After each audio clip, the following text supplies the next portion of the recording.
Happy Saturday, beautiful people. Happy Saturday.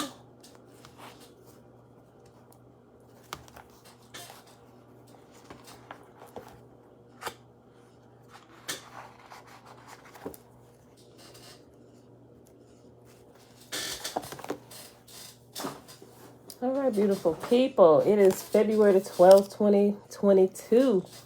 Day 29 of year 4, reading through the books of the law and the prophets, and of the 4-year consecutive day count, day 1047. Today, y'all, we are reading tablet 12 of the Lost Book of Enki. And then we're going to start chapter 21 and my big toe. Shayla, hey girl, hey Tyler, hey girl, hey. Rita, good morning. Linda, hey girl, hey. On your way to Disney World this morning? Hey, Tyler, okay girl, have some fun. Clearly, that's what you're going for if you're going to Disney. I'll be waiting to see picture posts and stuff. All right, beautiful people. Let's go ahead and get started here. A call for wholehearted commitment, which is found in Deuteronomy chapter 6. Yahuwah is one, O great spirit, search our hearts and minds. Fill us with your truth so that we glorify you in everything we do. Hallelujah.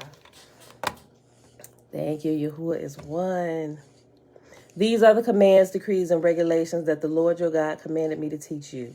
You must obey them in the land you are about to enter and occupy, and you and your children and grandchildren must fear the Lord your God as long as you live. If you obey all his decrees and commands, you will enjoy a long life. Listen closely, Israel, and be careful to obey. Then all will go well with you, and you will have many children in the land flowing with milk and honey, just as the Lord, the God of your ancestors, promised you. Listen, O Israel, the Lord is our God, the Lord alone. And you must love the Lord your God with all your heart and all your soul and all your strength. And you must commit yourselves wholeheartedly to these commands that I'm giving you today. Repeat them again and again to your children. Talk about them when you're at home and when you're on the road, when you're going to bed and when you're getting up. Tie them to your hands and wear them on your forehead as reminders. Write them on the doorposts of your house and on your gates. The Lord your God will soon bring you into the land he swore to give to you when he made a vow to your ancestors, Abraham, Isaac, and Jacob. It is a land with large, prosperous cities that you did not build. The houses will be richly stocked with goods you did not produce. You will draw water from cisterns you did not dig, and you will eat from vineyards and olive trees you did not plant. When you have eaten your fill in this land, be careful not to forget the Lord who rescued you from slavery in the land of Egypt.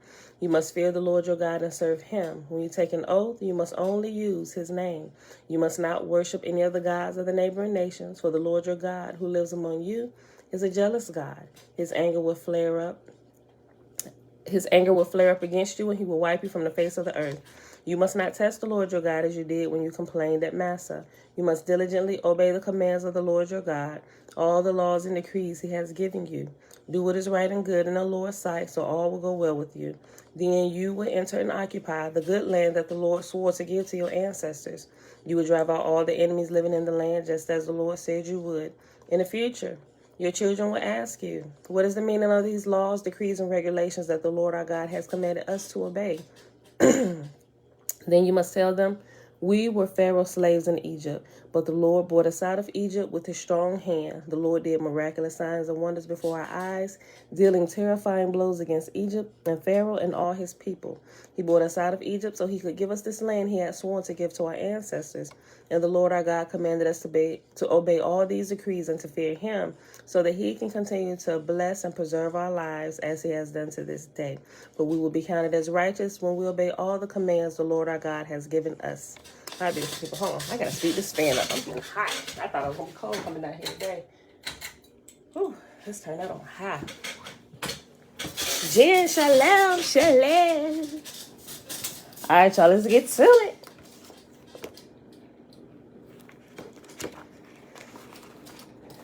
The 12th tablet. Okay, the synopsis of the 12th tablet. The soil dries, plains and rivers, valleys are resettled. Plentiful gold comes from the lands beyond the seas. Anu and his spouse, Antu, arrive for a memorial visit. Reminiscing, the leaders realize they are destiny's pawns. They allocate 3 regions of civilization to mankind, pardoned by the departing Anu, Marduk remains rebellious.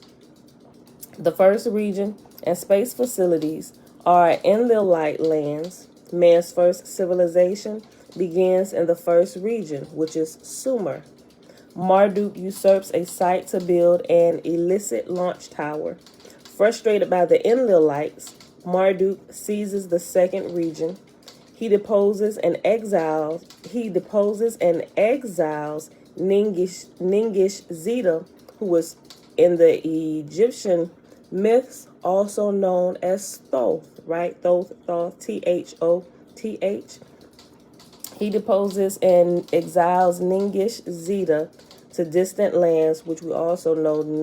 No, I'm sorry, that's right. I was getting him in Ziusudra. Ziusudra is known. Okay. He declares himself Ra, supreme God, in a new religion. He introduces pharaonic reigns to mark a new civilization. Enlil assigns his son Ishkur to protect the metal sources. Inanna is granted dominion in the third region, which is the Indus Valley. All right, so here is the picture that they have up here. The gods grant kingship and wars begin. All right, so you can see this picture right here, and you can clearly tell the difference between the Anunnaki and the humans, right? The humans, or civilized mankind, is the one that they have under their feet. And the taller two beings are the Anunnaki.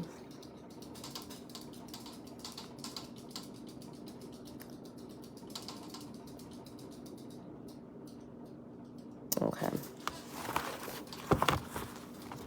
The 12th tablet. To come to Earth one more time, Anu decided, with Antu, his spouse, he wished to come. While his arrival, they awaited. The Anunnaki abodes in the Eden to reestablish began. From the mountain lands where descendants of Shem dwelt, we still talking about this, the same Shem. We still talking about him. Listen.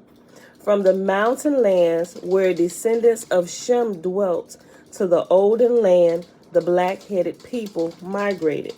Upon the newly dried soil, the Anunnaki let them settle, food for all to provide. Where Eridu, Enki's first city before the deluge had stood, on top of the myriads of mud and silt, a new Eridu was marked out. In its center, upon a raised platform, an abode for Enki and Ninki was built. House of the Lord, whose return is triumphant, it was called. With gold and silver and precious metals by Enki's sons provided, it was adorned. Above, in a circle skyward pointing, the 12 constellations by their signs were marked out. Below, as in the Abzu, waters with swimming fish flowed. In the sanctuary, a place that no uninvited can enter, Enki, the me formulist, kept.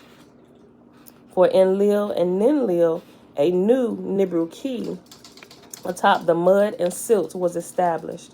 Amid its people's dwellings and cattle folds and stalls, a sacred precinct was walled off.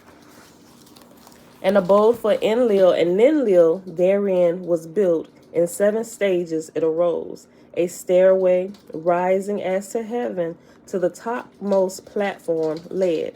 His tablets of destinies did Enlil there keep. With his weapons it was protected. The lifted eye that scans the lands, the lifted beam that penetrates all. In the courtyard, in its own enclosure, Enlil's fast-stepping skybird was kept. As the time for the arrival of Anu and Antu neared, for their stay in the Eden, a new place was selected, neither Enlil's nor Enki's to be. Unuki, the delightful place, it was named. Shade trees in it were planted. A pure white structure, the house of Anu, in its midst was built.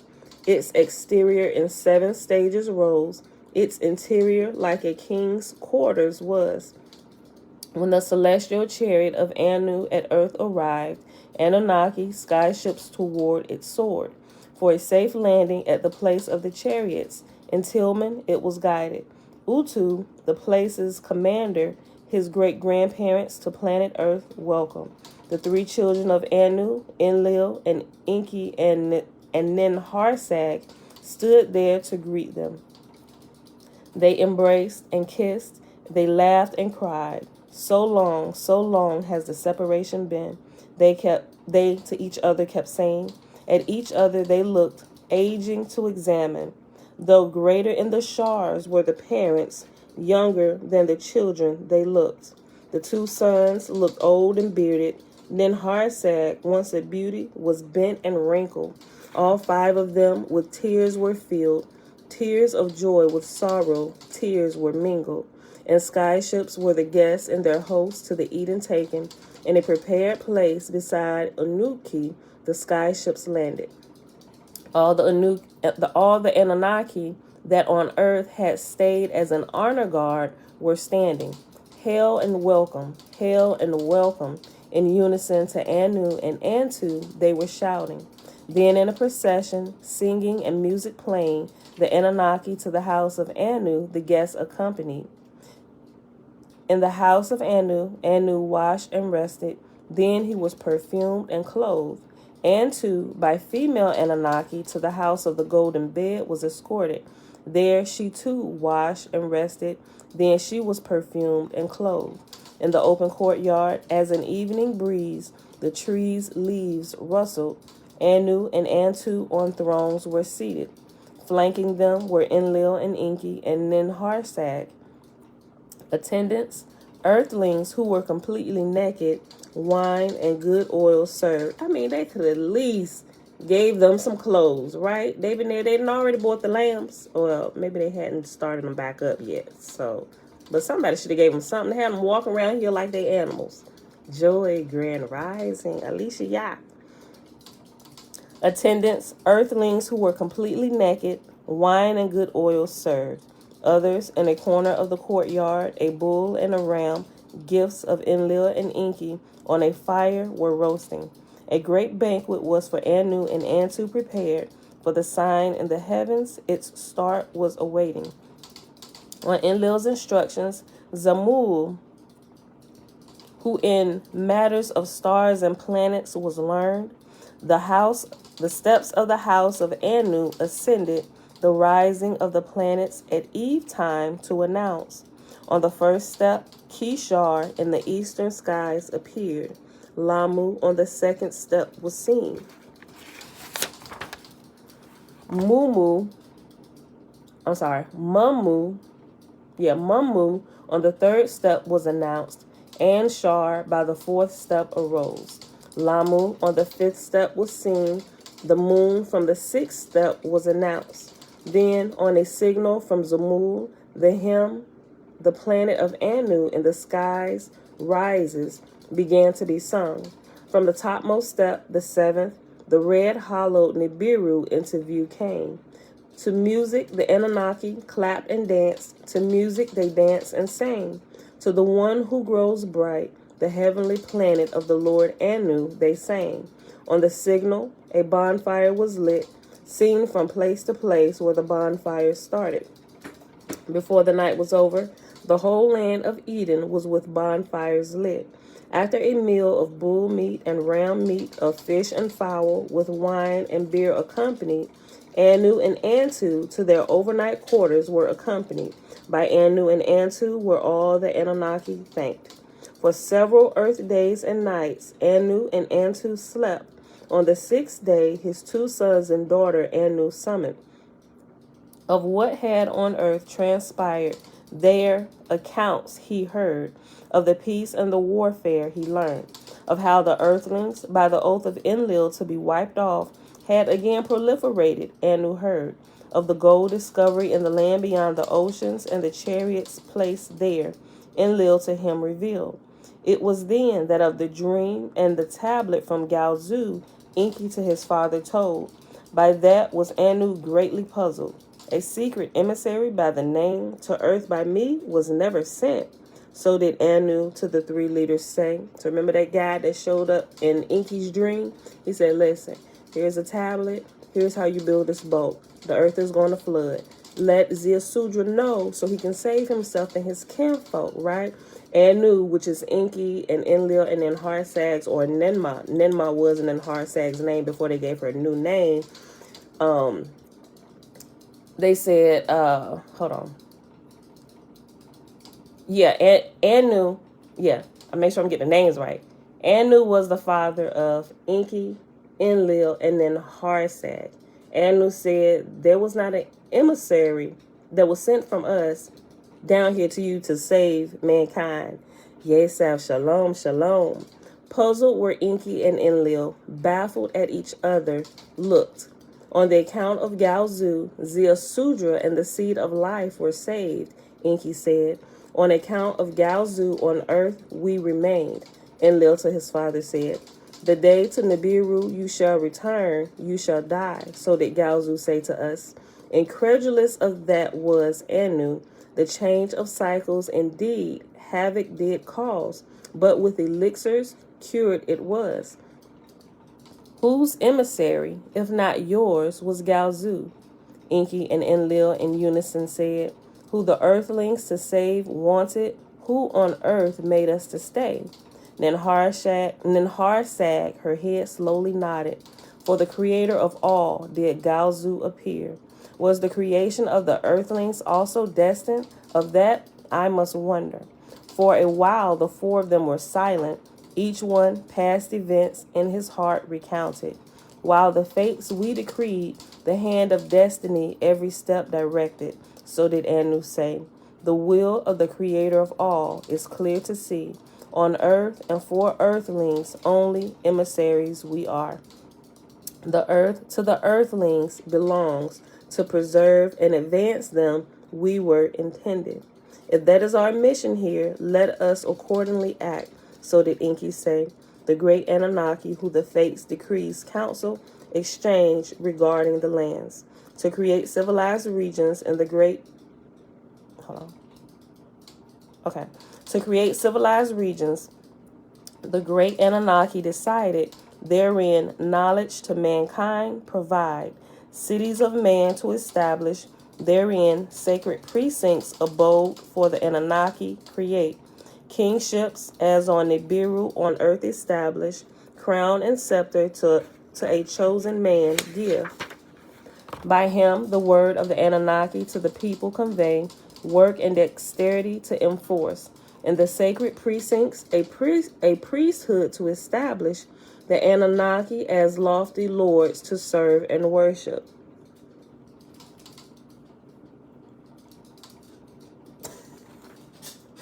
By him, okay, quick recap.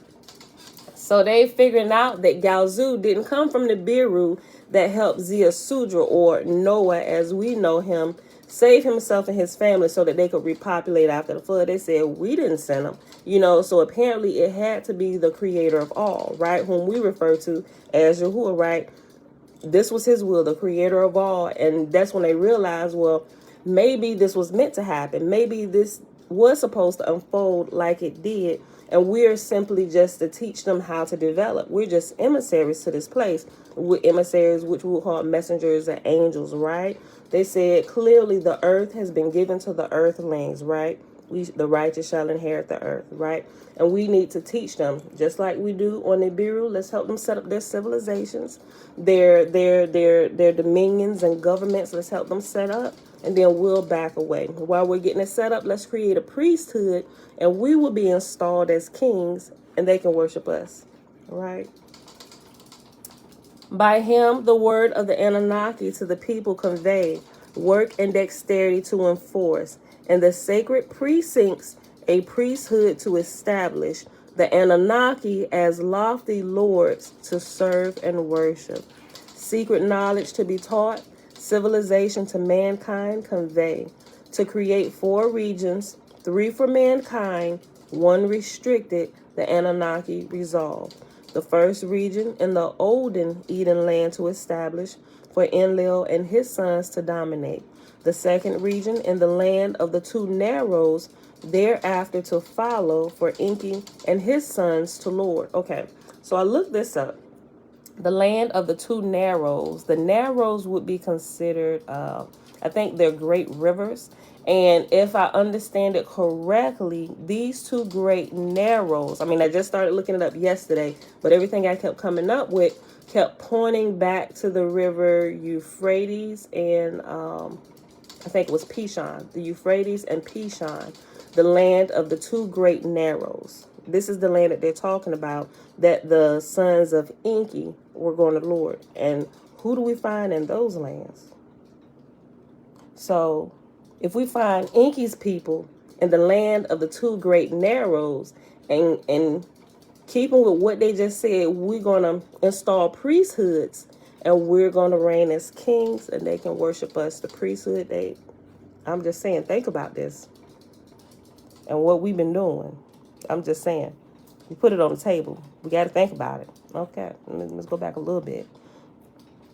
By him, the word of the Anunnaki to the people convey, work and dexterity to enforce, in the sacred precincts a priesthood to establish, the Anunnaki as lofty lords to serve and worship, secret knowledge to be taught, civilization to mankind convey, to create 4 regions, 3 for mankind, 1 restricted, the Anunnaki resolved, the first region in the olden Eden land to establish, for Enlil and his sons to dominate, the second region in the land of the two narrows thereafter to follow, for Enki and his sons to lord, the third region with the other 2 not mingling in a distant land to Inanna grant, the fourth region for the Anunnaki alone consecrated, the peninsula of the place of the chariots will be.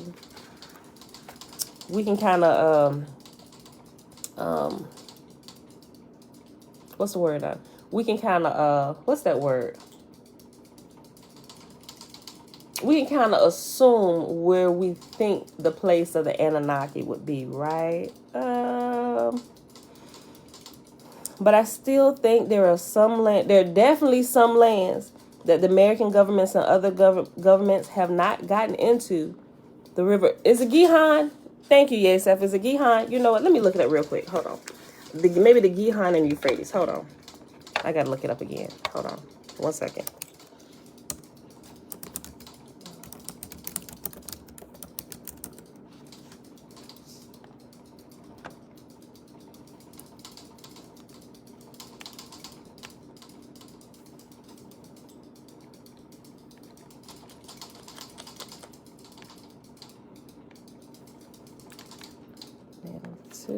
What did I look up?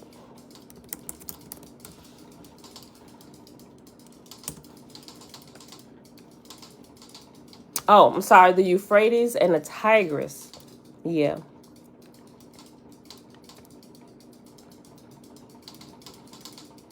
Yeah, it was the Euphrates and the Tigris.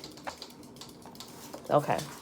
Now, I'm not sure if this is exactly the 2 rivers or the 2 narrows that this was talking about, but if I got my regions correct, I think it might be. Don't quote me on it. I think it might be. I think. Okay.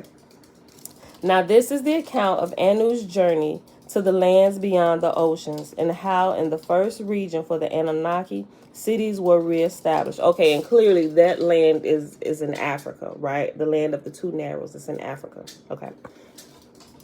Now, this is the account of Anu's journey to the lands beyond the oceans, and how in the first region for the Anunnaki, cities were reestablished. Having the decision about the 4 regions and mankind's civilizations made, Anu, about his grandson Marduk, inquired. I must see him again, to the leaders, Anu said. Whether by Dumuzi and Ningish Zeta to Nibiru inviting, Marduk's ire I myself have caused. So did Anu wonder. To reconsider the punishment of Marduk he wished. When to the lands beyond the oceans you journey, Marduk to meet you will be told. The land where he roams, in those parts of the earth it is. So did Enlil to Anu say. Before the distant lands the royal couple went, the Eden and its lands Anu and Antu surveyed. Eridu and Nibru-Ki they visited, where the cities of the first region were planned they saw. In Eridu, Enlil about Enki complained. The me formulas to himself Enki is keeping. Anu on the seat of honor seated, words of praise to Enki said. My son for himself A magnificent house built beautifully on a platform it is raised. To the people that the house surround and serve, great knowledge will Enki give. Now the knowledge that in the Me's is secreted, that's the ME's, right? It's just like a capital ME. That's the name for those tablets. Now the knowledge that in the Me's is secreted with other Anunnaki must be shared. Embarrassed was Enki to share with all the divine formulas to Anu he promised. In the ensuing days, in skyships traveling, Anu and Antu the other regions surveyed. Then on the 17th day, the Anunnaki, the royal, Then on the 17th day, to Anunnaki, the royal couple returned for one more night of rest. And the morrow, when the younger Anunnaki before Anu and Antu for a blessing came, Anu to his great-granddaughter Inanna took a liking. He drew her closely, he hugged and kissed her. Let all my words heed. To the congregated he announced, this place, after we leave, to Inanna as a dowry is given. Let the sky ship in which we, the earth, shall survey, to Inanna my present be. Joyed Inanna to dance and sing began. Her praises of Anu as hymns in times to come were chanted. Thereafter, bidding farewells to the Anunnaki for the lands beyond the oceans, Anu and Antu departed. Enlil and Enki, Ninurta and Ishkur with them to the golden land went. To impress Anu, the king, with the great golden riches, Ninurta an abode for Anu and Antu built. Its stone blocks to perfection cut, with pure gold inside were covered. Trina, Robert, Betwabu. By the shore of the great mountain lake was the abode erected. How the gold nuggets are collected, the visitors were shown. There is gold here enough for many shards to come, Anu satisfied said. To a place nearby, Ninurta to Anu and Antu, an artifice mound showed. How to a place for melting and refining metals it was made, Ninurta explained. How a new metal from stones was extracted, he showed them. Anunnaki made, he called it. How by combining it with the abundant copper, a strong metal he invented, he showed them. On the great lake from whose shores the metals came, Anu and Antu sailed. The lake of Anak, Anu called it, henceforth was its name. Do I need to be plugged in?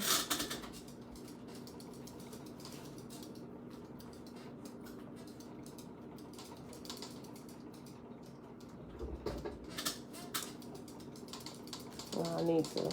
I don't know what's going on with it. You can go your purple, how bad? Hold on.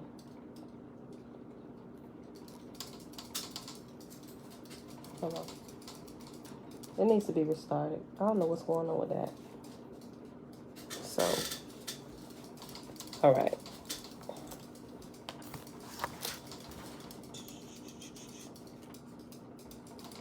The lake of Anak, Anu called it, henceforth this was its name. Then from lands from the north, lands where great horned beasts are hunted, Marduk before his father Enki and his grandfather Anu came, Nabu his son with him was. When Enki about Sarpanet inquired, Marduk with sorrow of her death them told. Now Nabu alone with me has remained. To his father and grandfather Marduk said. Anu, Marduk to his chest pressed. Enough, you have been punished to him, he said. With his right hand on Marduk's head, Anu, Marduk to be forgiven, blessed. From the golden place, high in the mountains, all who had gathered to the plain below went. There, stretching to the horizon, Ninurta, a new place for the chariots, has prepared. Anu and Antu's celestial chariots stood there ready. With gold to brim, it was loaded. As the time for departing came, Anu to his children words of goodbye and guidance said, whatever destiny for the earth and the earthlings intended, let it so be. If man, not Anunnaki, to inherit the earth is destined, let us destiny help.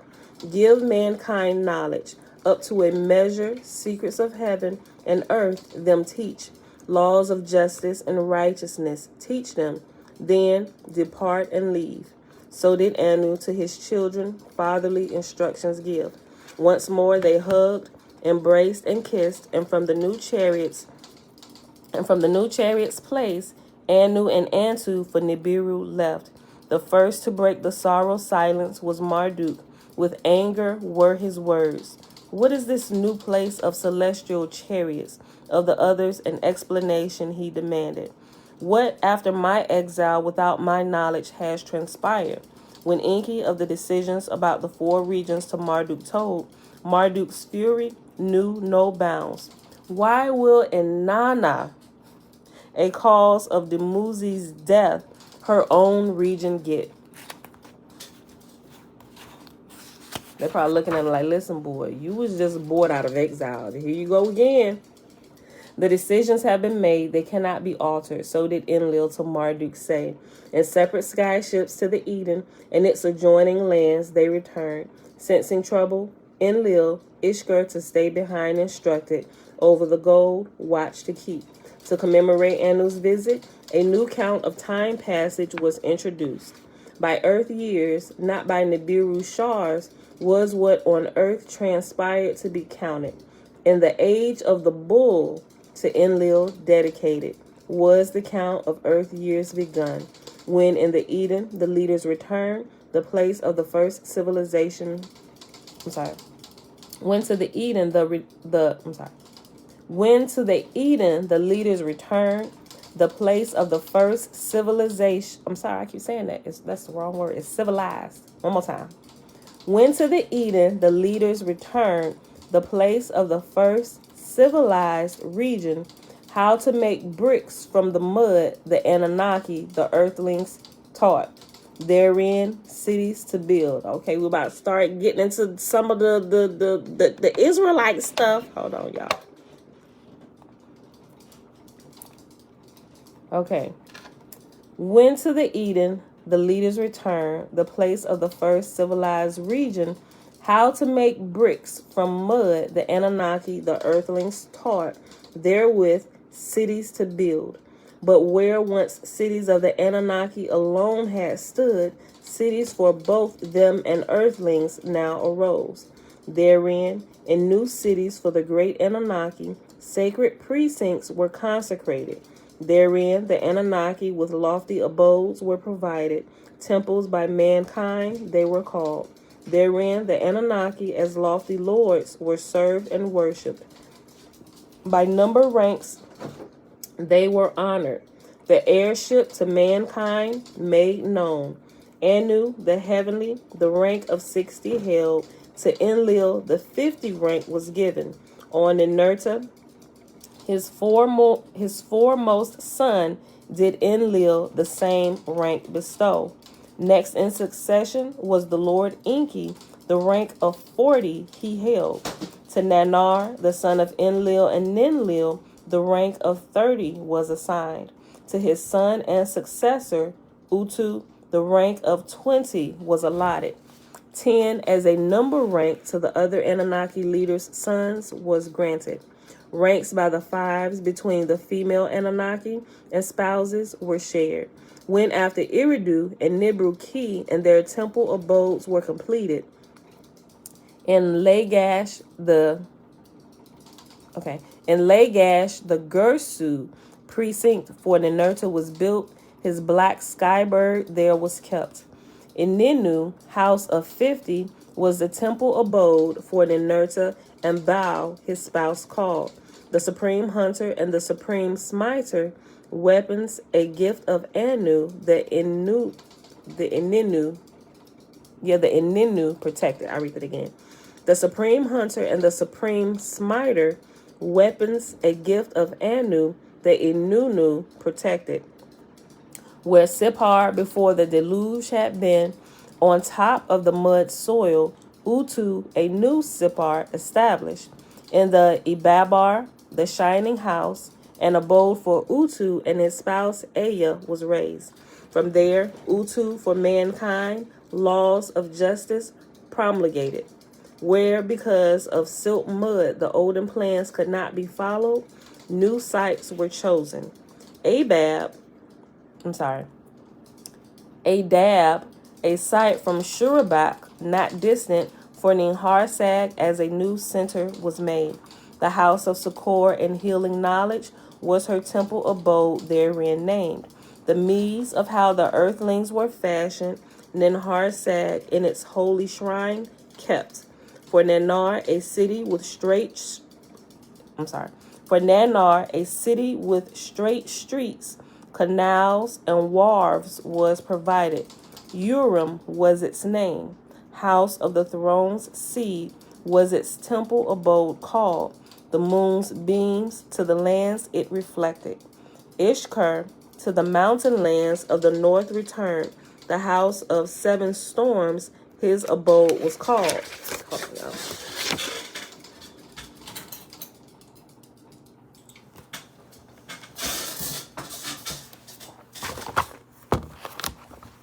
Inanna and Annunaki resided. In the abode by Anu, bequeathed to her, she dwelt. Marduk and Nabu and Eridu dwelt. In the Eden, their own abodes they did not have. Now this is the account of the first city of men and of kingship on the earth, and how Marduk to build a tower schemed, and wherefore Inanna the Medes stole.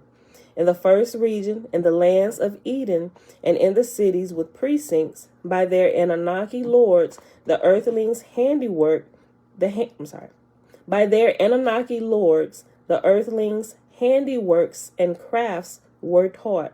Before long were the fields irrigated, on canal and river boats soon sailed. The sheepfolds and granaries were overflowing, prosperity in the land filled. Ki Engi, land of lofty watchers, the first region was called. Then to let the black-headed people a city of their own possess it was decided. Kishi, scepter city, it was called. In Kishi did the kingship of man begin.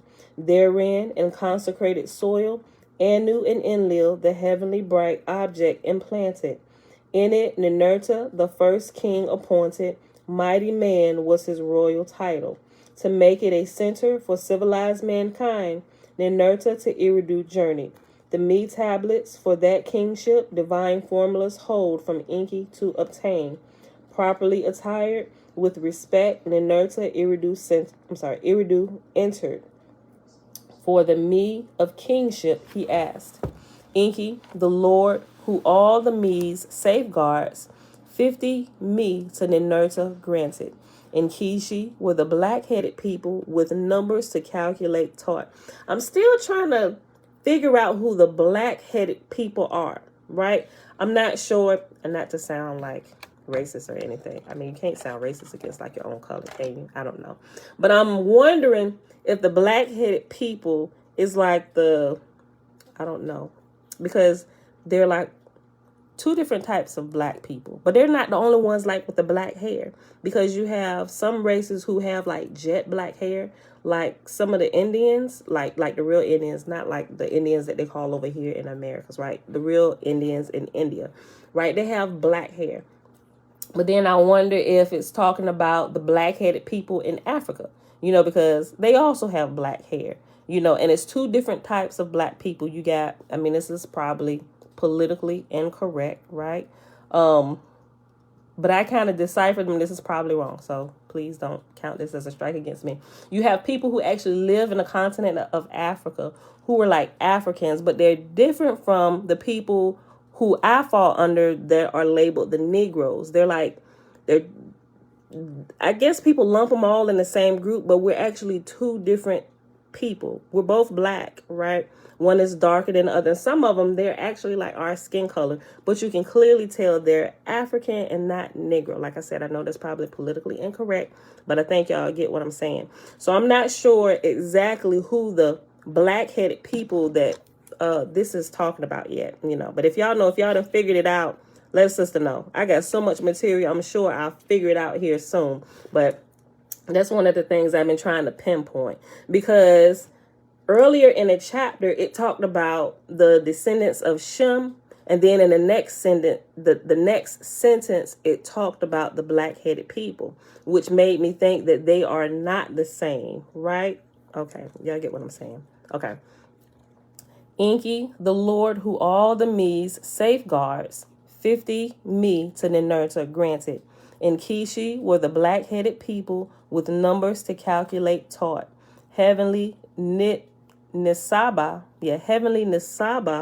writing them taught. Heavenly Ninkashi, beer making them showed. In Kishi, by Ninurta guided, kiln work and smithing proliferated. Wheeled wagons to male asses harnessed. Craftily in Kishi first were fashioned. Laws of justice and righteous behavior in Kishi were promulgated. It was in Kishi that the people hymns of praise to Ninurta composed. Of his heroic deeds and victories they sang. Of his awe-inspiring blackbird they chanted. Do you know that in the oven was yours? I didn't have a clue for real. You couldn't see it? I figured you would see it if I put it there and I put 2 of the garlic sauces right on top of it. Open it up. It's a whole one just for you. Oh, man. Oh, man. I thought that I didn't even think about nothing. I thought that you would have. You just thought you was going to come in and eat over the stuff the kids done picked over. I thought so. Don't I treat you better than that?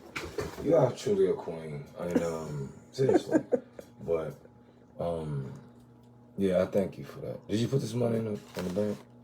I did. I had to, when I did it through the ATM, but the ATM, it was doing everything but deposits. So I just did it electronically. Yeah. Oh, yeah. That's cool. Did you, I see, did they respond to this? I'm sorry, y'all, to be talking on the phone. No, not yet. Okay, that's I'm fine. like, y'all have this payment here. They're going to finish. I know. I know. Yeah, we got some money coming in too, though. Okay. That's some from what we just did. Yeah, but I took care of it. $825 to tow a truck. Oh yeah, that. You said, listen, I was like, y'all, we had to get our box truck towed yesterday. It was so funny, man, how you said, listen, I said, Pam said it's gonna be $165, right? That's what the lady told me. Man, Don looked at me and said, y'all ever had a box truck towed? Listen, he said $165. She said $165 per hour. Right, but you said an hour and a half, right? I didn't say an hour and a half. I gave her the address. I'm like, okay, this shouldn't be any more than maybe like $300 something. Hey man, he called me. He was like, hey man, $165 an hour? Yeah. It costs $165 just to crank this thing up.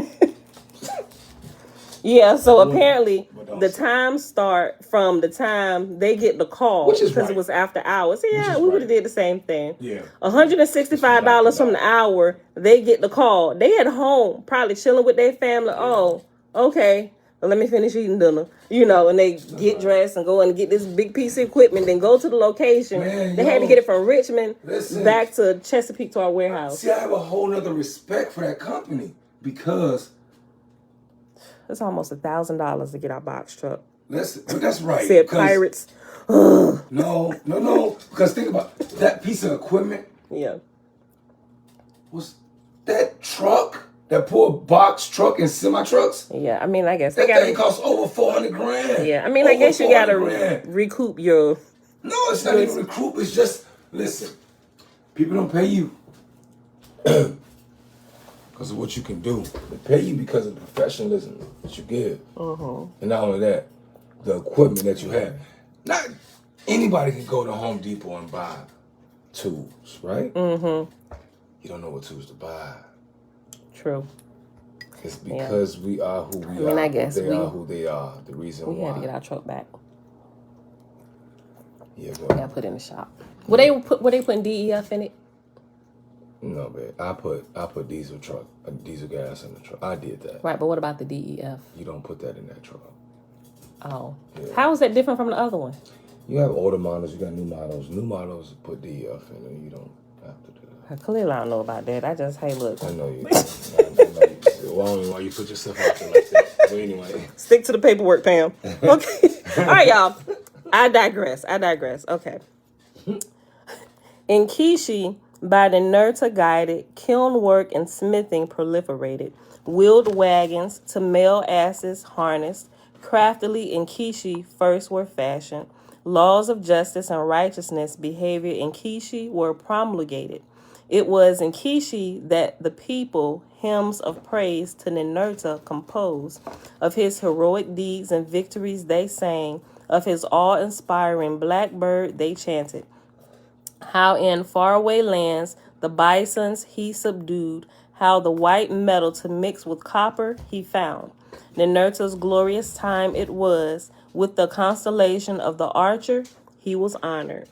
All in the while Inanna in Unnuki, her lordship in the third region, awaited. All the while the domain of her own of the leaders she demanded. The third region after the second one will come. Her leaders thus assured her, having seen how Ninurta to Eridu journeyed, how the meed of kingship he obtained. Inanna in her heart a plan devised to obtain me from Enki she schemed.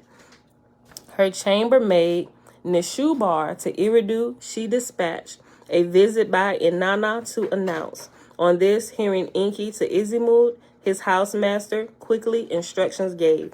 The maiden, all alone to my city, Eridu, her step is directing. When all alone she will arrive, my inner chambers let her enter. Pour for her cold waters to freshen her heart. Barley cakes with butter give her. Sweet wine prepare. The beer vessels to the rim fill up. When Inanna alone the abode of Enki entered, Izimud, Enki's commands follow. Then when Enki Inanna greeted, by Inanna's beauty he was overwhelmed. With jewelry was Inanna bedecked. By her thin dress her body she revealed. When she Lord have mercy. When she bent down, her vulva by Enki was thoroughly admired. Let me see what you was about to say. What? Do you want to see what you was about to say? No. From the wine cups, sweet wine they drank. For beer drinking, hey, shush. From the wine cups, sweet wine they drank. For beer drinking, a competition they had. Everybody want to hear something. Show me the me's, Inanna to Enki playfully said. Let me in my hand hold. 7 times in the course of the competition, Enki to Inanna me's hold gave. The divine formulas for lordship and kingship, for priesthood and scribeship, for love dressing and for warring, me's to Inanna, Enki to hold gave. For music and singing, woodworking and metals and precious stones. 94 me's that for civilized kingdoms are needed, Enki to Inanna gave. Holding her prizes tightly, Inanna from the slumbering Enki slipped away. In her boat of heaven she rushed out to soar away, her pilot she instructed. When Enki from his slumber by Izimud was awakened, get hold of Inanna to Izimud, he said. When from Izimud that Inanna had already in her boat of heaven departed, Enki heard. To chase Inanna in Enki's skyship, Izimud he instructed. All the me's you must retrieve to him, he said. At the approach, the Unnuki, Izimud, Inanna's boat of heaven intercepted. To return to Eridu and the wrath of Enki, face he made her. But when Inanna back to Eridu was brought, the me's with her no more were. To her chambermaid, Ninshubar, she gave them. To the house of Anu in Unnuki, Ninshubar took them. In the name of my power, in the name of my father Anu, I command you the me's to return. So did Enki angrily to Inanna say, in his abode captive he held her. When of this Enlil heard, to Eridu to face his brother he came. By right the Medes have I obtained. Enki himself in my hand placed them. So did Inanna to Enlil say. The truth of that Enki meekly admitted. When the term of Kishi shall be completed, to Anunnaki kingship shall pass. So did Enlil declare. When Marduk all this did hear, greatly he was enraged. His anger knew no bounds. Enough has my humiliation been. To his father Enki, Marduk shouted. A sacred city of his own in the Eden from Enlil he forthwith demanded.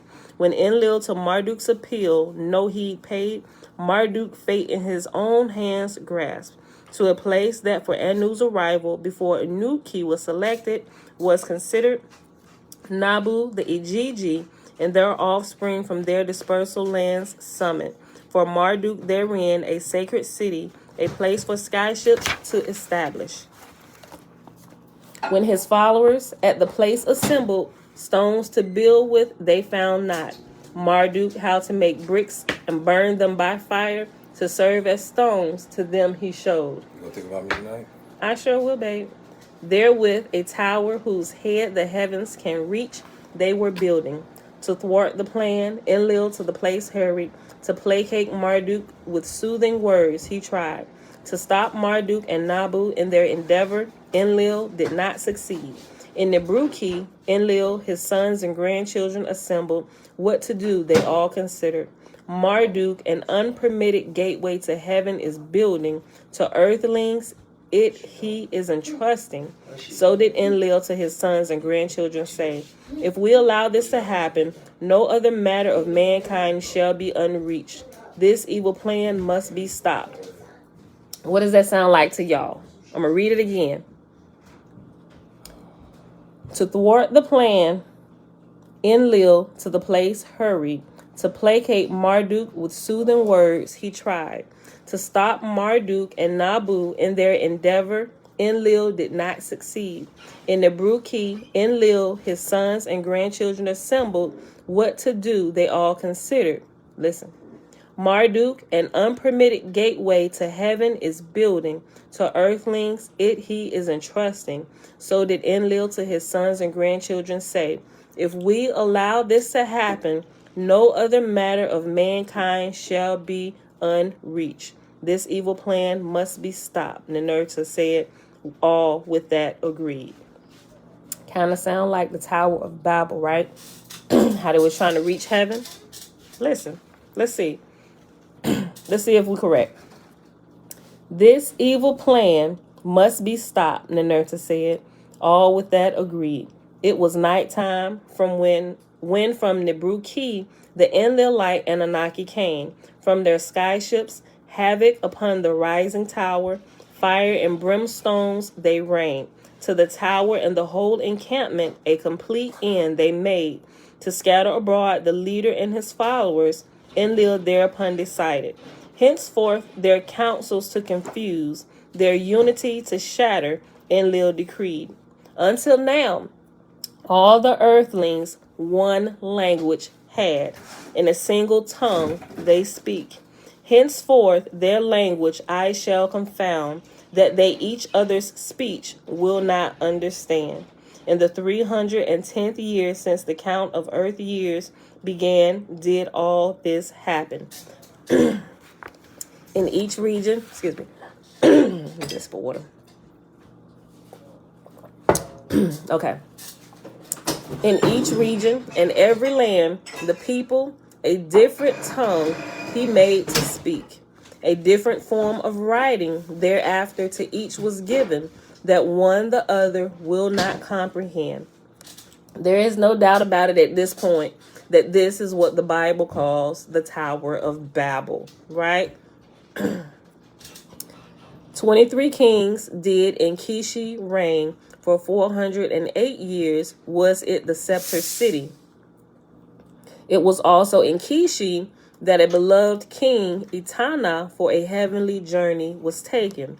At the allotted time, let kingship to Untitled be transferred. So did Enlil decree. To its soil, the heavenly bright object from Kishi was transferred.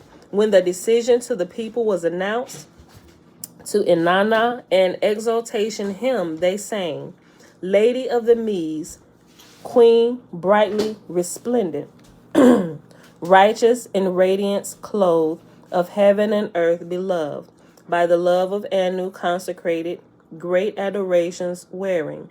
7 times the Medes she obtained, in her hand she them is holding. For the tiara of kingship they are appropriate, for high priesthood suitable. Lady of the great Medes, of them she is the guardian.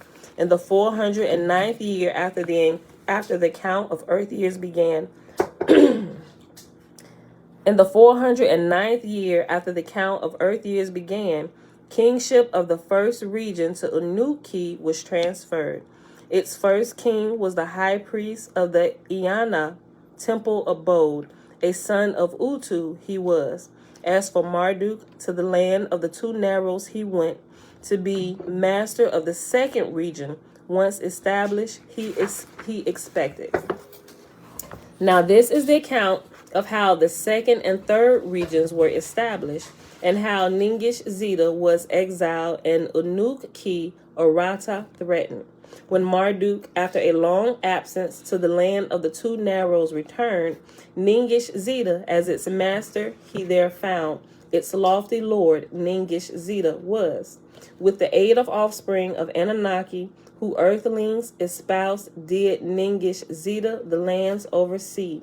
What Marduk had once planned and instructed by Ningish Zeta was overturned.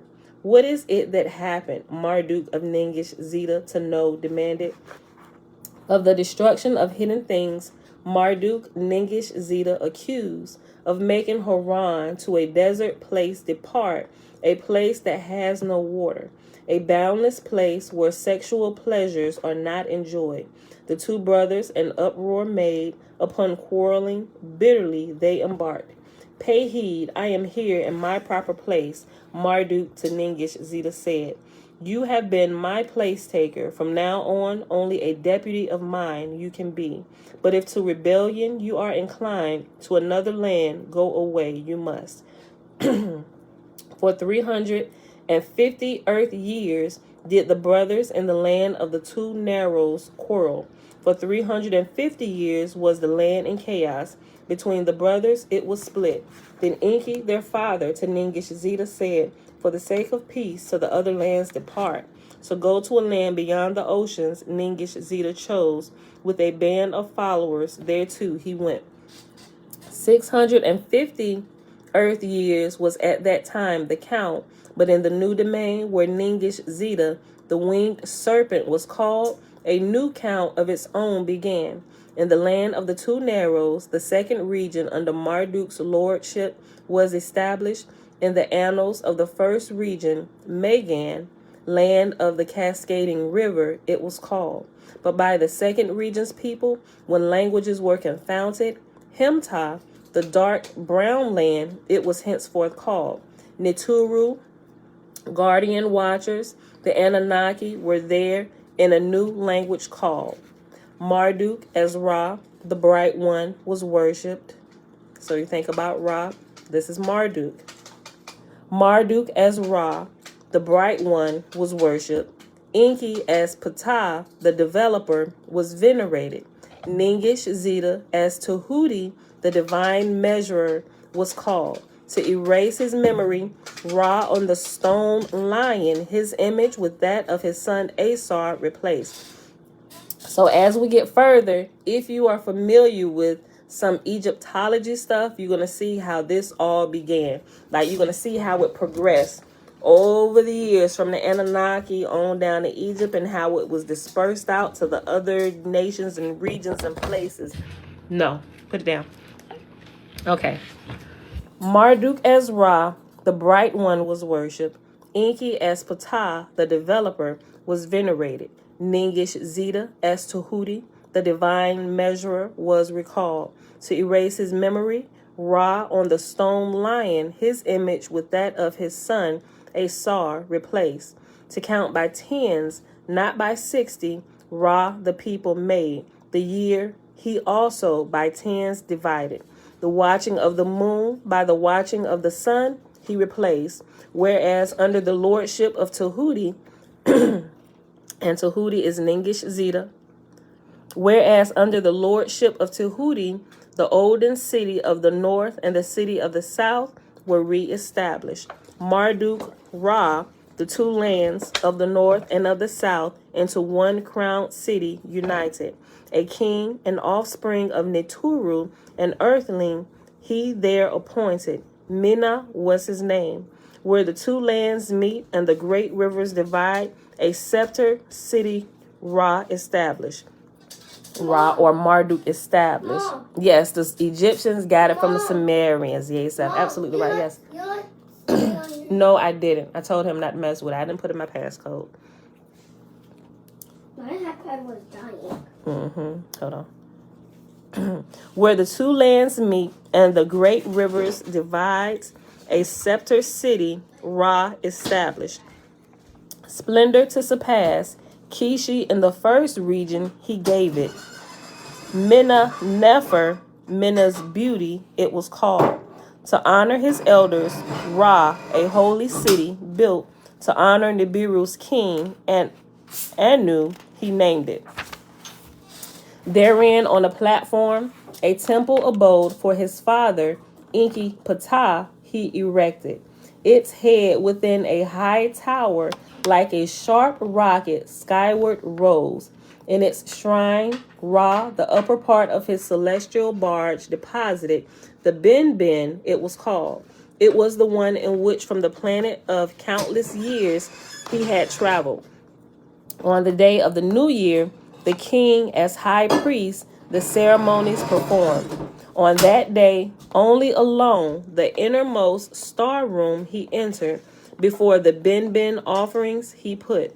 To benefit the second region, Ptah, which is also Enki, Ptah to Ra, or Enki to Marduk. To benefit the second region, Ptah to Ra, all manner of means gave. What do I know that you do not know? The father, his son asked. Then all manner of knowledge, except that the dead reviving to Ra he gave. As a great one of the 12 celestials, Ptah to Ra, the constellation sign of the ram allotted, right? And the ram is Aries. I know that I'm Aries, right? Mom, Yes, babe. Yes. You sure he called me? Or he called you, sis? What did Dad call you? He'll come down here in a second. Then all manner of knowledge, except that of the dead reviving, to Ra he gave. As a great one of the 12 constellations, Ptah to Ra, the constellation sign of the ram, allotted. The water flow of happy, the land's great river, Ptah for Ra and his people regulated. This is crazy. A couple years ago, I heard this. Hold on, I gotta look into this. Hold on. It's one of these words I heard waking up. Never heard it before in my life. It just reminded me of that. Okay. The water flow of happy, the land's great river, Ptah for Ra and his people regulated. Abundance in the fertile soils quickly came. Man and cattle proliferated. By the success of the second region, the leaders were encouraged. The third region to establish, they proceeded. To make it a domain of Inanna, as she was promised, they decreed. As befits the mistress of a region, a celestial constellation to her was assigned. Beforehand, with her brother Utu, the station of the twins she shared, which is, the twins is Gemini. Right? That's right. The twins, Gemini, Gemini. Beforehand, with her brother Utu, the station of the twins she shared. Henceforth, as a gift from Ningharsat, her constellation of the maiden to Inanna was allotted. Which one is that? I forget. In the 860th year, according to the earth year count, so was Inanna honored. Far away in the eastern lands beyond the 7 mountain ranges was the third region. Zamush, land of 60 precious stones, was its highland realm called. Arata, the wooded realm, was in the valley of the meandering great river located. In the great plain did the people cultivate crops of grains and horned cattle herd. There, too... Look what I draw, Mom. Very good. Look what I drew. Let's look what I drew. I draw a pig. I drew a pig. I like that. That's pretty cool. Hold on. Arata, the wooded realm, was the valley of a meandering great river located. In the great plain did the people cultivate crops of grains and horned cattle herd. There, too, 2 cities with mud bricks they built. With granaries they were filled. As by Enlil's decree required, the Lord Enki, Lord of Wisdom, for the third region, a changed tongue devised a new kind of writing, signs for it. For the third region, a changed tongue devised a new kind of writing, signs he for it fashioned. Butterfly, beautiful butterfly, April's journey, shalom. A tongue of man hereto unknown, a tongue of man heretofore unknown for Arata, Enki. Excuse me, y'all. Hold on. Okay. I probably should sing a few songs before I start to make sure my voice is completely clear. Okay. I should be good now. For the third region, a changed tongue devised a new kind of writing, signs he for it fashioned. A tongue of man heretofore unknown for Arata, Enki in his wisdom created. But the meeds of civilized kingdoms for the third region Enki did not give. Let Inanna what for Untitled had obtained with new region share. So did Enki declare. In Arata, Inanna, a shepherd chief appointed, akin to her beloved Dumuzi, he was. In her skyship from Untitled to Arata, Inanna journeyed. Over mountains and valleys she flew. The precious stones of Zamush she cherished. Pure lapis lazuli with her to Untitled she carried. At that time, the king in Untitled was in Merkar, the second one to reign therein he was. It was he who the boundaries of Untitled expanded, by its glories was Inanna exalted. It was he who the wealth of Arata coveted, to be over Arata supreme he schemed. To Arata and Merkar an emissary dispatched as a tribute Arata's riches to demand. Over 7 mountain ranges, through parched lands, and then soaked by rains, the emissary to Arata went. To the king of Arata the demand words of Merkar, word for word he repeated.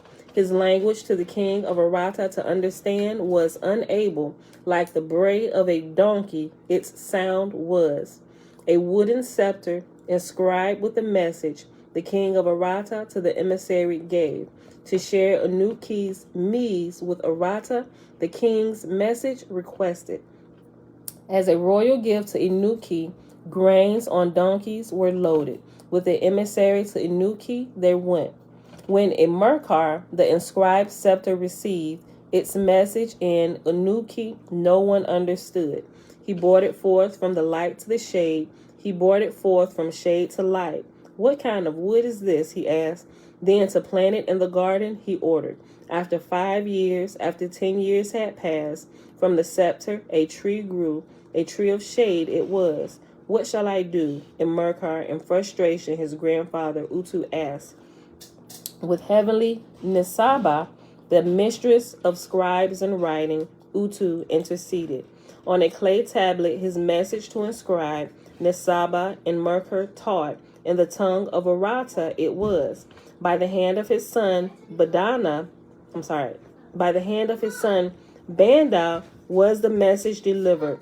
Submission or war, it said. By Inata, Arata, Mom. I'm sorry. Yes, Dad, babe. Dad actually called you. You call me? You got a secret? A secret? Or is this Bella's office? I don't know what she talking about. No, I got you a secret. Hold on. She said, Mom has a secret. What is my secret? I cannot tell you. Oh, well, it's a secret to me, so it's your secret. You giving Mommy a secret? Hold on. With heavenly Nisaba, the mistress of scribes and writing, Utu interceded. On a clay tablet, his message to inscribe Nisaba and Merkur taught. In the tongue of Arata it was.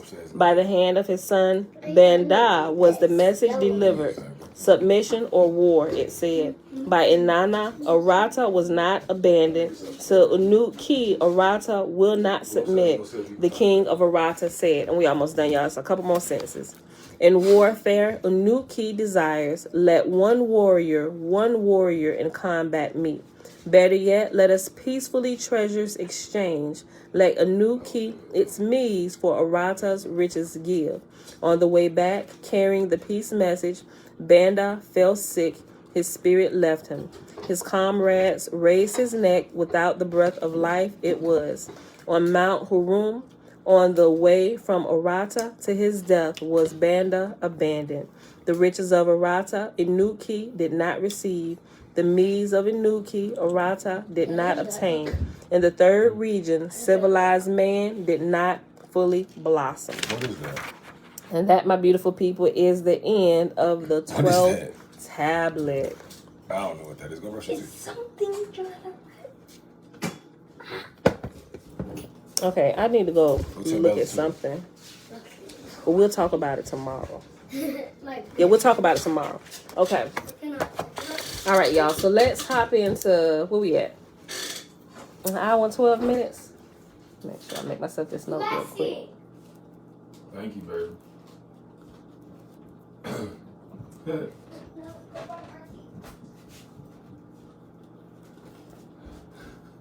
Okay. All right, y'all. My big toe. Chapter 21. If y'all are not convinced by now that the Bible, a lot of its parts and pieces have been taken from older texts, you should be convinced by now, right?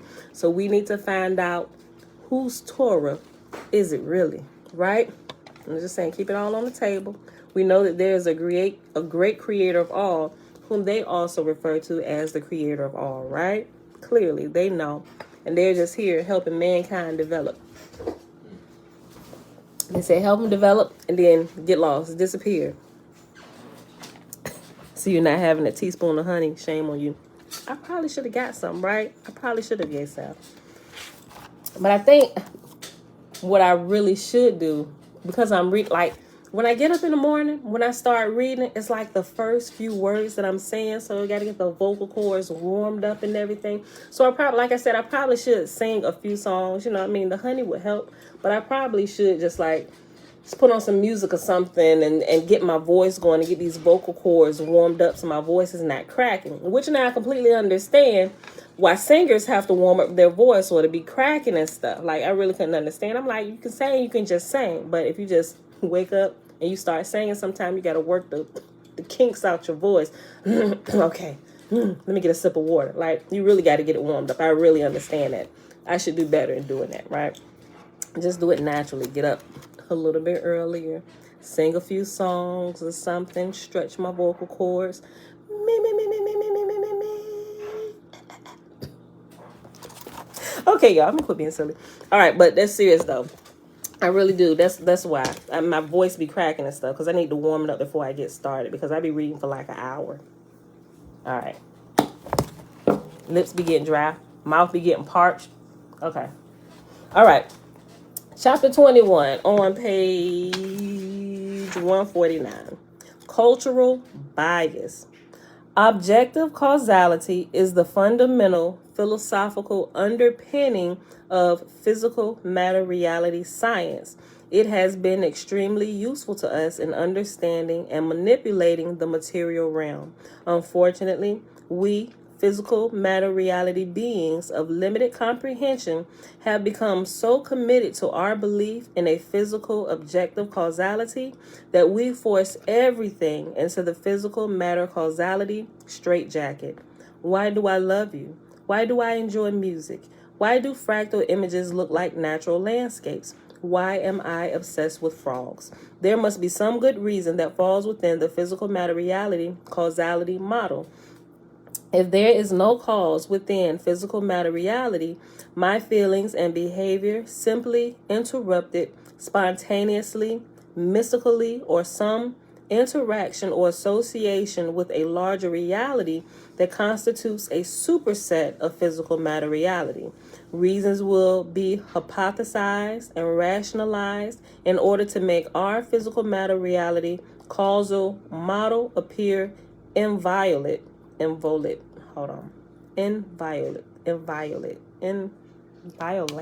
Hold on. I screwed this word up, y'all. I'm sorry. Let me just look it up. Invalid. No, that's not it. Hold on.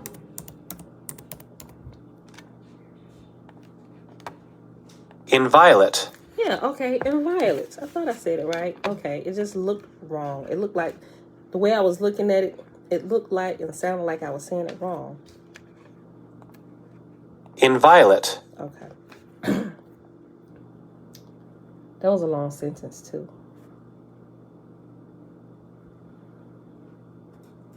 Even if there is no cause within physical matter reality, my feelings and behavior simply erupted spontaneously, mystically, or from some interaction or association with a larger reality that constitutes a superset of physical matter reality. Reasons will be hypothesized and rationalized in order to make our physical matter reality causal model appear inviolate. No doubt some unknown neurological or psychological function or dysfunction explains all but the fractals. Invoking the unknown to serve as a logical explanation for some difficult to understand event is not logical or even particularly rational in most circumstances. Okay, so for those of you where that sounded like wonk, wonk, wonk, blah, blah, blah, whatever. What'd he say? Pretty much in a nutshell, when people don't understand something, they just chalk it up to the spiritual. Oh, that must be spiritual. We don't understand that, right? They just quick to slap a spiritual or mystical bandage over it and just keep on moving, right? Invoking the unknown to serve as a logical explanation for some difficult to understand event is not logical or even particularly rational in most circumstances. All right, so now he's going into one of those little short asides where he explains a little bit of what he just said. No, right, Lizzie? We routinely adjust our interpretation of events and our scientific theories to satisfy the dogmatic requirements of our beliefs.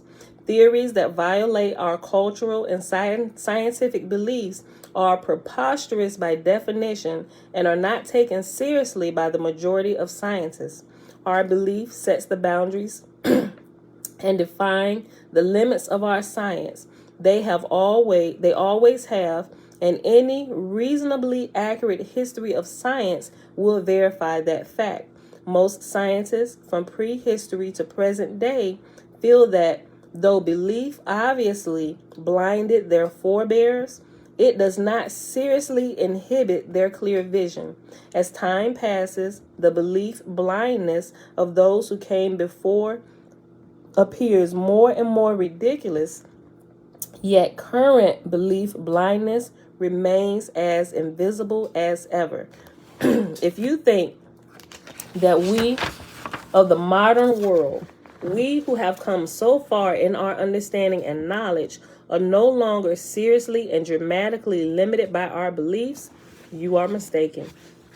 Major conceptual breakthroughs in science and philosophy must always lie outside the solution space defined by what is generally accepted.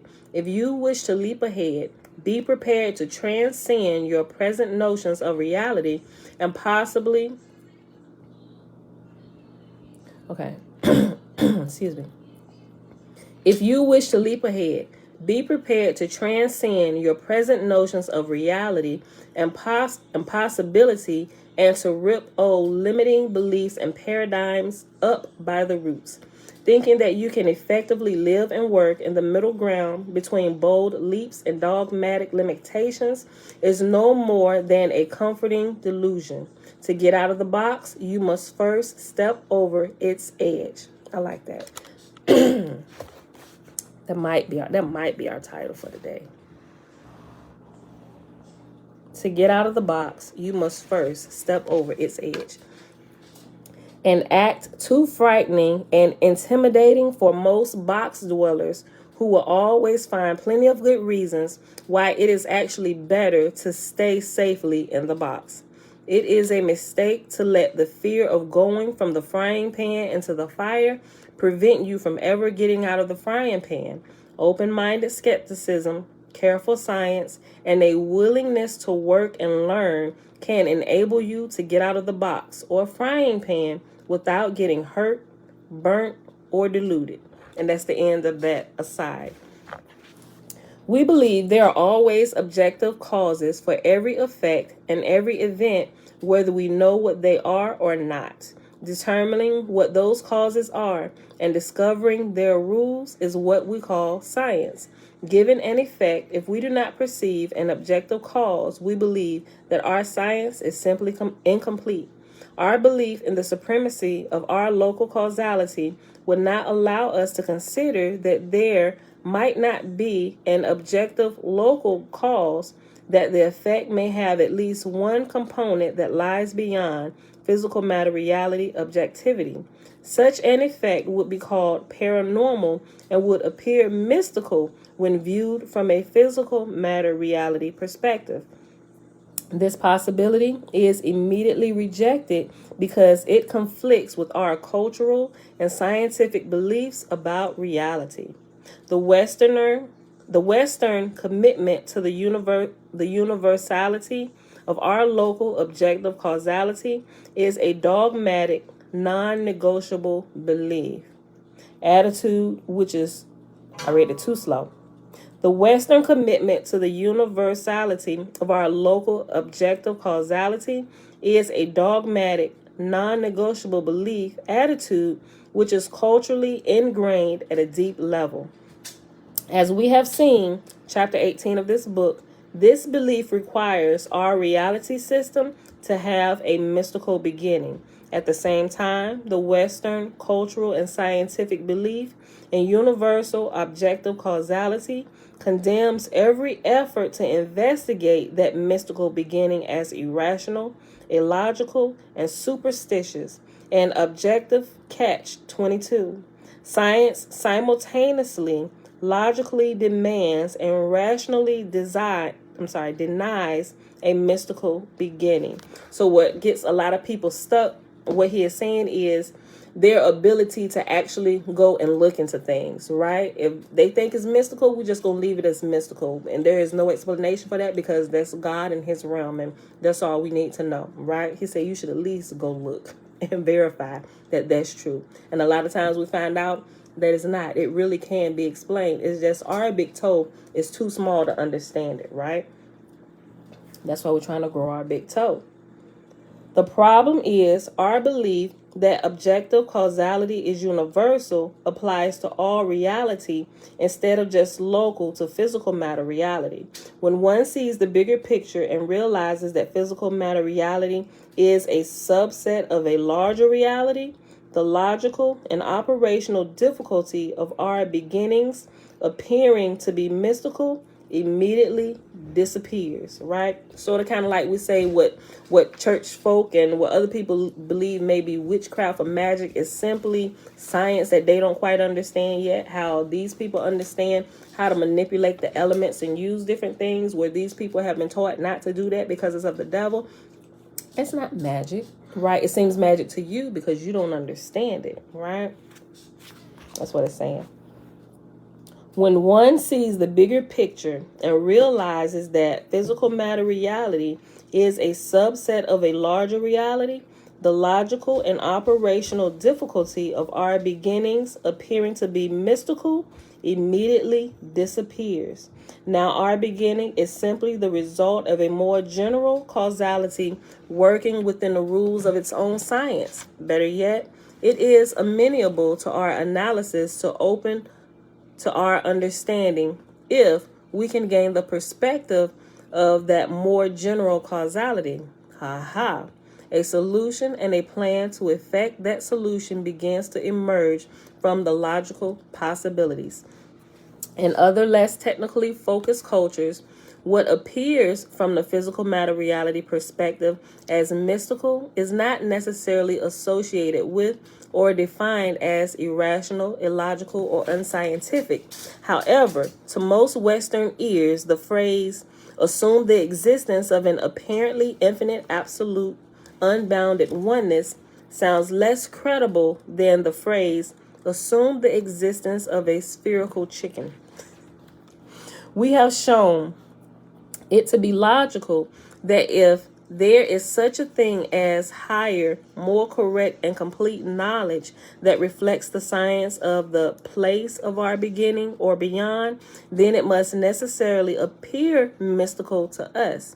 We have also shown that such knowledge is only available to us through the expansion of our perspective into the next higher dimension of existence, where our origins are ordinary, mundane, and well understood.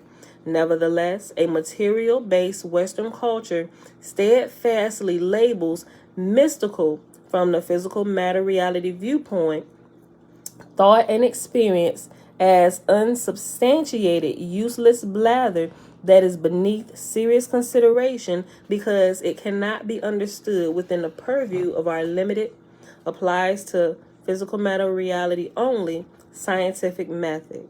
It is a goal of this big toe to make what appears to be mystical and beyond knowing as seen from the physical matter reality only viewpoint and through the use of impeccable logic applied to two reasonable assumptions, turn it into hard science in broad daylight under your watchful and properly skeptical gaze. Let's look at this together. Let's look at it real closely.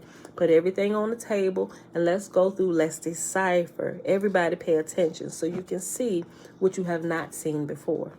I like that. I'll read this little paragraph again.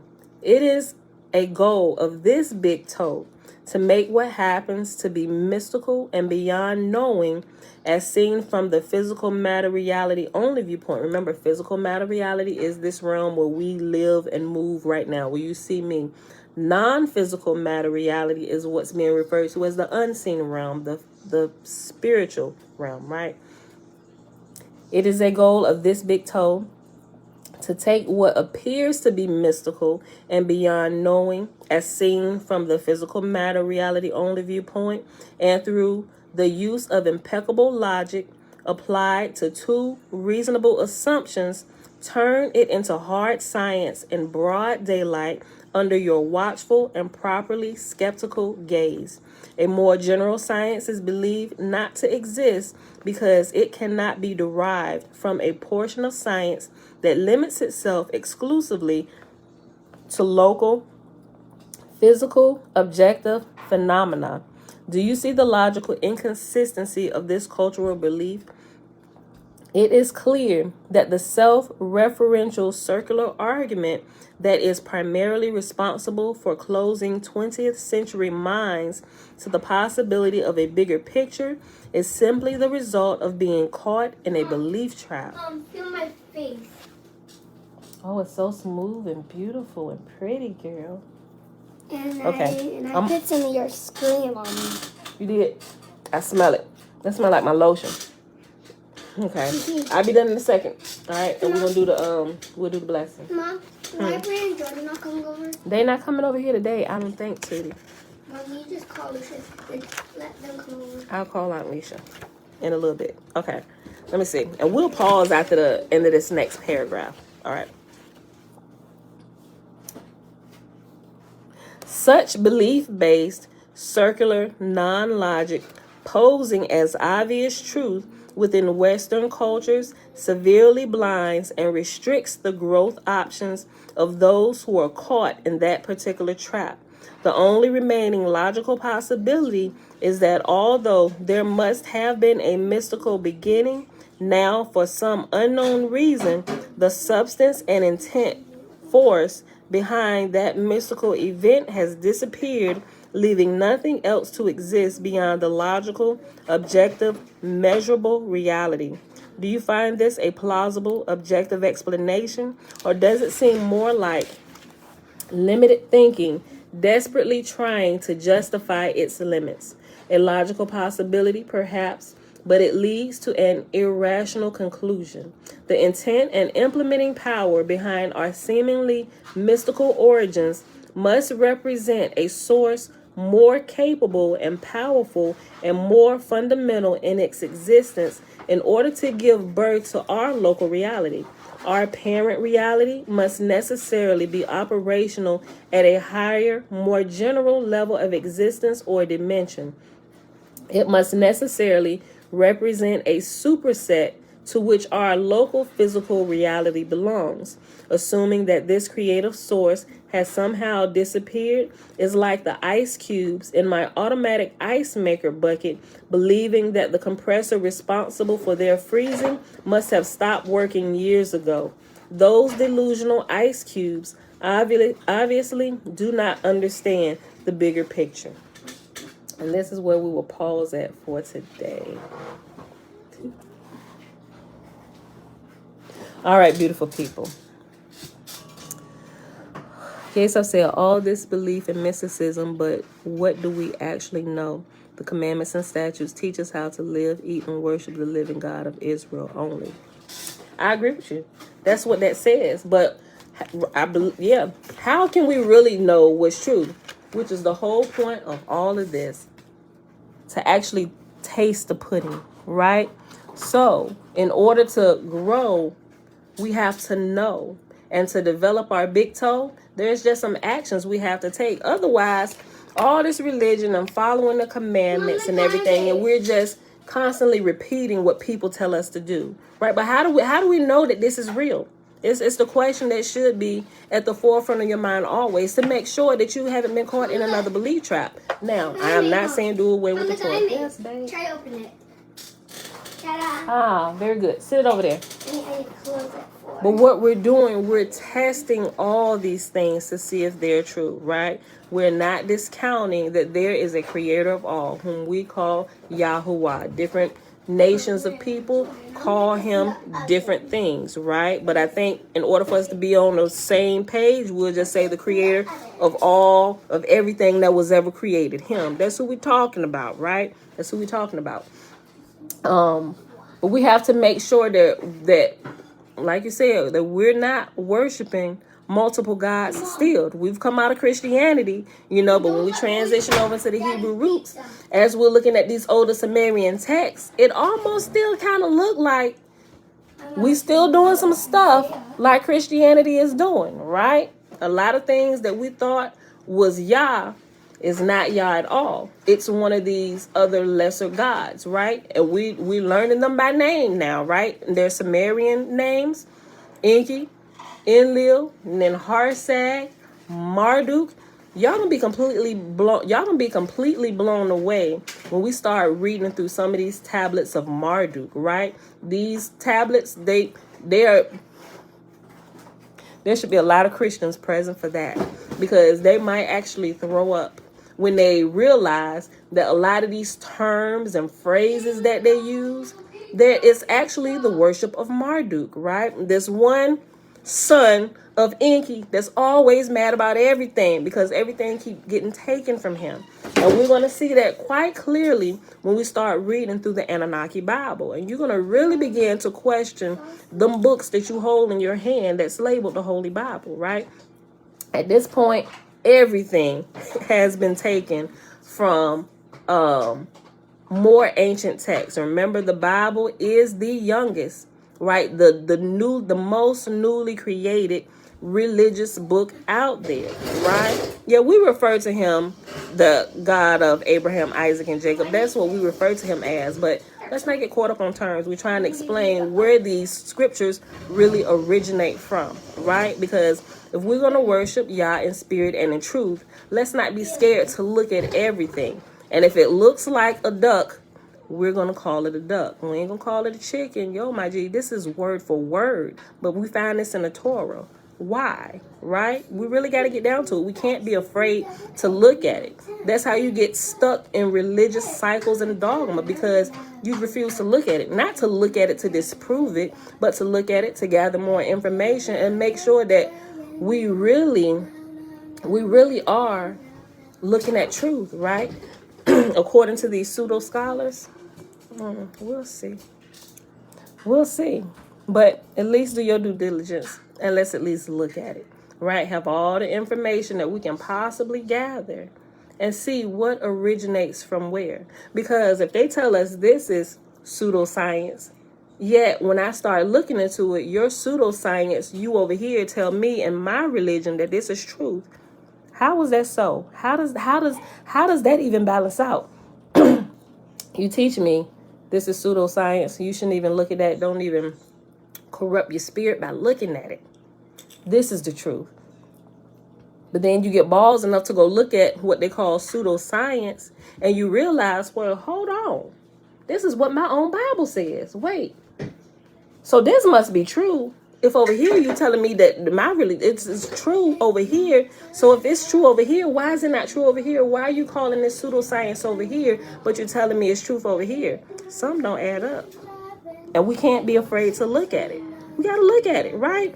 Yah is not going to kill us by going and looking at stuff to make sure we're doing what's right, you know? And so that's what we have to learn. We have to at least be willing to look at it. Not that we're turning away from Yah or his commands, but we really need to know that these are your commands and that we haven't been tricked again, right?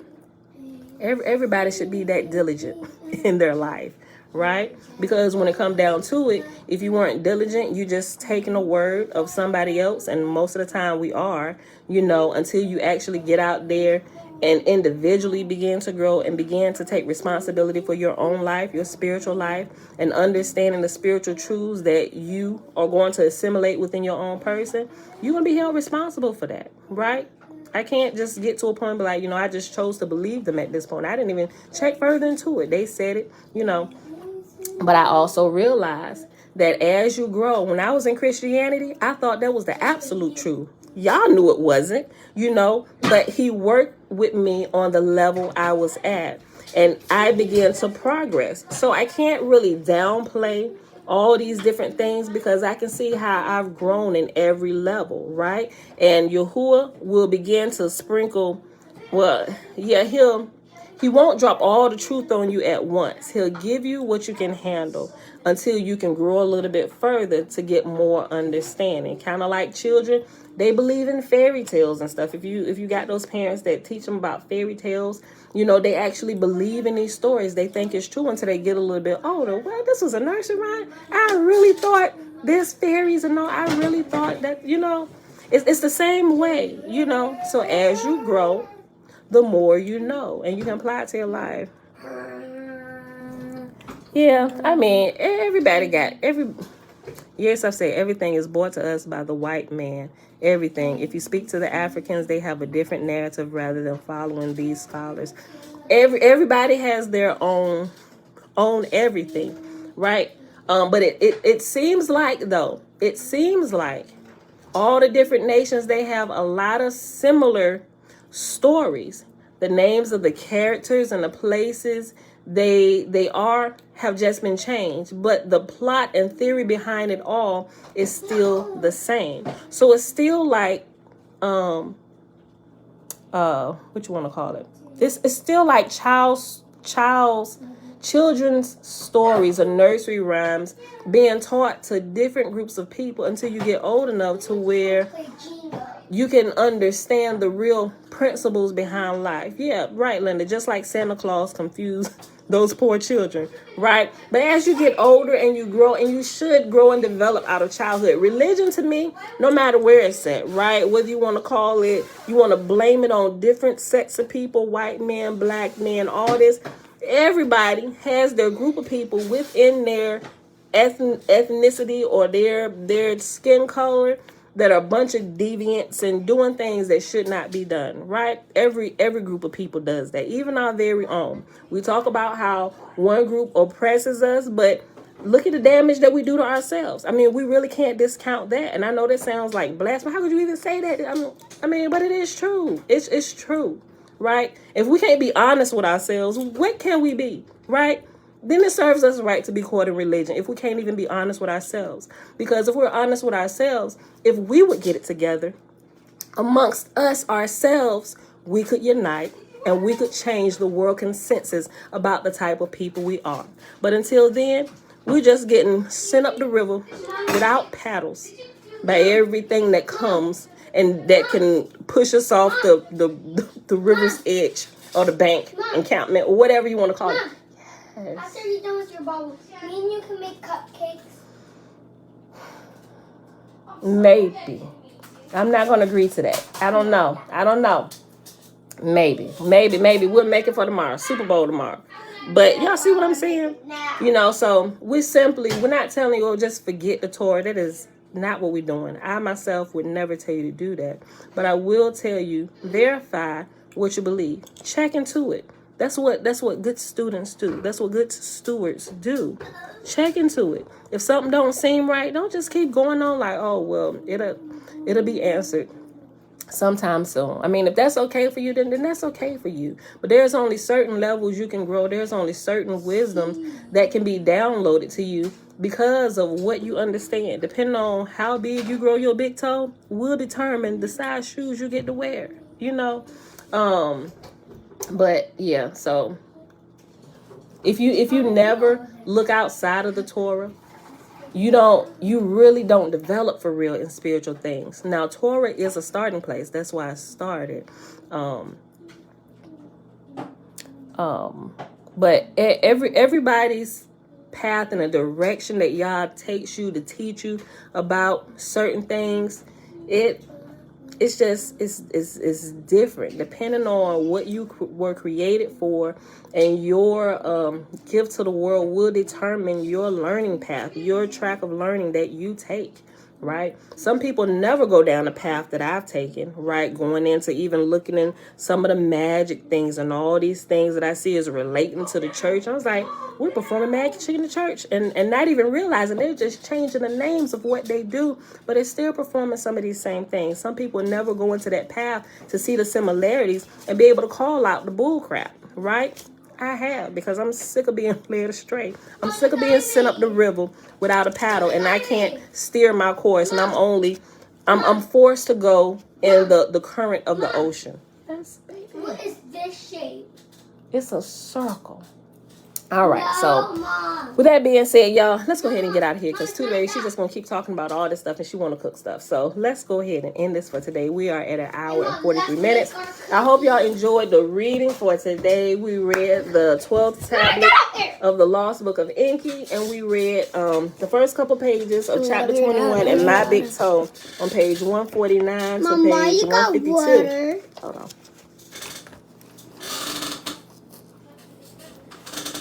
All right. What is this? It's my bookmark, girl. It's a piece of plastic. That's For your glasses? Linda said, no, it's a bookmark. It's a piece of plastic. I put it off the watermelon bowl. Linda said that's a really good explanation. I always wonder how come some people are led to different books than others. Yeah, because everybody has a different piece of the puzzle, Linda. You know, and those of us, when we come and we share, we just bring the pieces that we have and we understand. Just like this is simple. Just like our body has different members.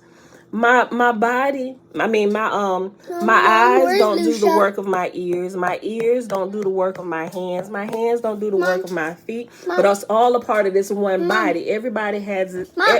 Yes, Bella. Where's Lucia? Alicia is here on Facebook. Every member has its own thing that it does. Girl, I don't see her. look, you can't turn it around. You're not going to see her face, Tootie. Sorry, she flipped the camera screen around. I'm about to put you down. Wait a minute. Every member of our body has its own function that it was designed to do for the overall benefit of the working of the full body, all the members put together. And that's how we are. So different people will have different expertise that they have, but when you bring it all together, we share our pieces, we can get a better understanding of the bigger puzzle, right? Okay. All right, y'all. Hold on. Francis says, stop, don't stop, girl. Thank you, my sister. We have to think outside the box and look. When I look at the laws and commandments, God said, thou shalt not kill, and then in the Bible, he says, kill an animal for our sins. You're right. Like, we have to go in and we have to decipher the truth from error and all the stuff that has been mixed in. Check out, I'm going to plug you. Check out when the tones change.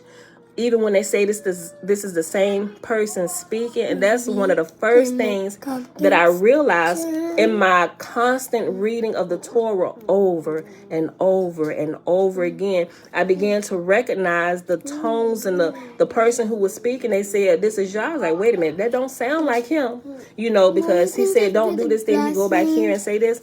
I was like, there are different people speaking here, even though the words in the Torah, in the Old Testament, and the New Testament, they seem to change, but you would never pick that up. You would never even think that it's two or possibly a mixture of three people speaking, which is what I found out with some of the scriptures, even in the Torah. It's a combination of things that two or three people have said and lumped into one statement like it just came from one person.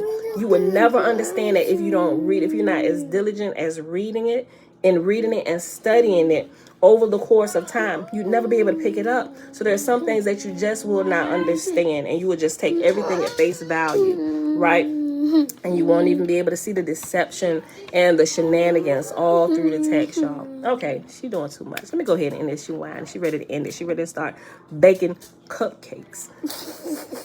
I make birthday cake with cupcakes. Birthday cake with cupcakes. Girl, that's too many sweets. And y'all gonna probably try and eat it all before the day is out. We're not having that. No, I mean not the cake. Yes, Francis. Yo, Okay. She said, when you say Lord, you have to go behind the words. Because I found out that Lord is not necessarily the Lord we think it is. It could be one or two or three different Lords, right? Stop, Bella. I know I'm about to end it, which is why when we read in the Shema every day, not to worship the gods of the neighboring nations, right? And we're beginning to see now, even through the Lost Book of Enki, how those nations were being developed. And each Annunaki or ruler over it, they were considered the god of that region or the Lord of that particular nation, right? Don't go worshiping them. This is my region. You worship me over here. I'm the king. I'm the captain, right? A lot of this is making more and more sense. So we grow as we continue to go along in our daily life, right? Okay. Oh, Mom, look. Yeah, I think kill Yesaf is not kill anything, man or animal, because it talks about that as well. Like slaughtering what does it say? Slaughtering a dog would be it's in Isaiah chapter 66. I forget which verse. Already? Is it 66 or 61? I think it's Isaiah 66 where it said, but also in Genesis though. I forget the chapter. But it talks about slaughtering animals. You will be held guilty for slaughtering an animal because it would be just like slaughtering a man, So all of those things, we got to put it on the table. We got to look through everything. Girl, get that out your mouth. All right, let's go ahead and do this blessing, y'all. She's doing the most. All right, y'all. So the blessing is found. Oh, I thought I had to pull it up already. I did it. Hold on. Okay. All right, y'all. The blessing is found in Numbers chapter 6, verses 22 through 27. And Yahuwah spake unto Moses, saying, Speak unto Aaron and unto his sons, saying on this wise, Ye shall bless the children of Israel, saying unto them, Yahuwah will kneel before us, presenting gifts, and will guard us with the hedge of protection. Yahuwah will illuminate the wholeness of his being towards us, bringing order, and he will provide us with love, sustenance, and friendship. Yahuwah will lift up his wholeness of being and look upon us, and he will set in place all we need to be whole and complete. And they shall put my name upon the children of Israel, and I will bless them. All right, y'all. I love y'all. I see y'all back here tomorrow morning, 7:30 a.m. Mom, do this. Eastern Mom, do Standard this. Time. No. Girl. Bye, Facebook.